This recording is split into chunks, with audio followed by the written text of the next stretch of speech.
And now to the organisations that is looking after Australia's financial security, or at least its public sector super liabilities, the $80 billion Future Fund.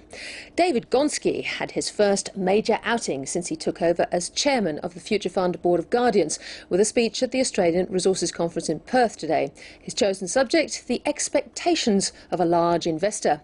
But what should we expect from the Future Fund? Well, I spoke to David Gonski just after his talk. David Gonski, thank you very much for joining us there. A pleasure, Tiki.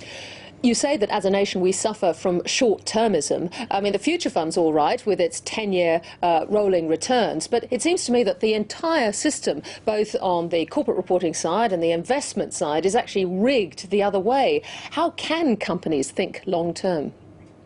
Well, I did acknowledge that, Tiki, and it's a good point you make. I said that there was a systemic situation where we're all grading the returns. Some people grade them by, the long term is next Tuesday. But having said that, we actually believe that it's not just us who are looking long term, but that long term thinking is the key.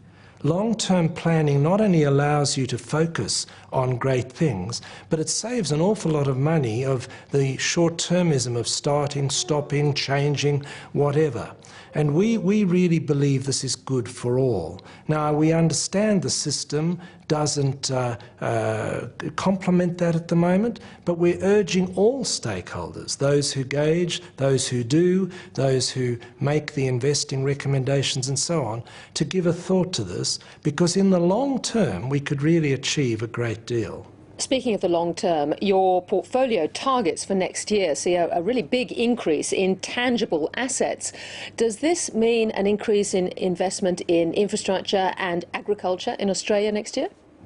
Well, it could. We're not saying it will or it won't. We are very much driven by the opportunities that are there. We've got a first-rate team, and I'm really pleased having got there. I can really compliment my predecessors on choosing a first-rate team. And the team will look to see where we can get the returns we want with the commensurate risk that we're prepared to take. You're part of the International Forum of Sovereign Wealth Funds. Now, it certainly appears that other sovereign wealth funds, like the Chinese, are being used to secure things like food supply, investing in Australia. Now, should we be doing more of this? Would you look at a company like AACo, for example? I think that it is not for me, firstly, to make judgments on other sovereign wealth funds and indeed the governments that they either represent or are involved with. That's for others to do, not for me. I, as chairman of the Guardians of the Future Fund, are given a mandate by government that we have to adhere to or seek to adhere to, and I assure you that's what we'll do. We've had no interference from any government in our history. And, we believe that our independence is very important. We'll make the decisions based upon return and risk. And basically, if that is to invest in agriculture, so be it. If it isn't, we will move to the other sectors. But presumably, providing you achieve your overall returns, you too can be strategic in your own choices here. We have every ability. It's been extremely well set up, in my opinion, to be able to be strategic, to be able to think about the long term. We should not be compared on monthly basis or, for that matter, annual basis. We will report our annual results, obviously openly, but we're really aiming for a long-term result. Risk management is a very important part of your investment decisions. Now, you want to see companies considering a risk committee. Now, that's quite different and separate from an audit committee and quite hard work. Well, quite hard work, but I think also very rewarding. We have established a risk committee of the Guardians of the Future Fund, and I've sat through the 2 and only meetings they've had. They've been brilliantly chaired by one of our guardians. But a risk committee is quite separate and different from an audit committee. Well, I think audit committees generally, obviously they have a little bit of a forward focus, but generally they're looking backwards. And I think to separate the two gives one a wonderful difference in vision. It allows different people, perhaps, to look at different aspects, and it also elevates the concept of risk to where it should be. That is something understood, something that's important, something that you shouldn't be scared of, but on the other hand, you must fully understand. As a shareholder last year, the Future Fund voted against remuneration reports 21% of the time, and generally your votes against resolutions were skewed towards small cap companies. What sort of governance concerns do you have there?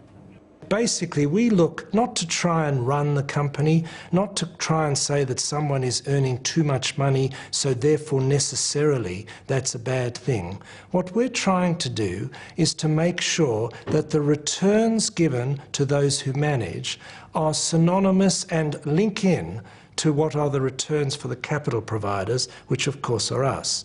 We want them to be consistent so they can do well when we do well, but on the other hand, if they do very well and we're not doing well, that's a bad system.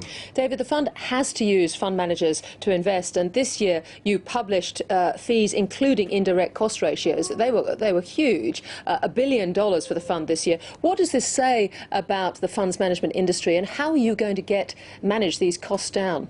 I don't want to judge the funds management industry. We will make our choices based on the best managers, and I promise you we will negotiate strongly and being aware that we're a big investor and a long-term investor in terms of getting the best fees we can.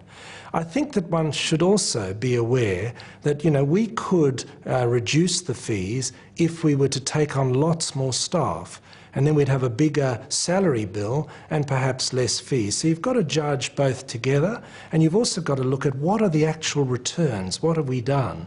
I think that my predecessors in particular can be very happy with what they've returned on our 80 billion, and I think they've done very well in very difficult times, and that's after the payment of these fees.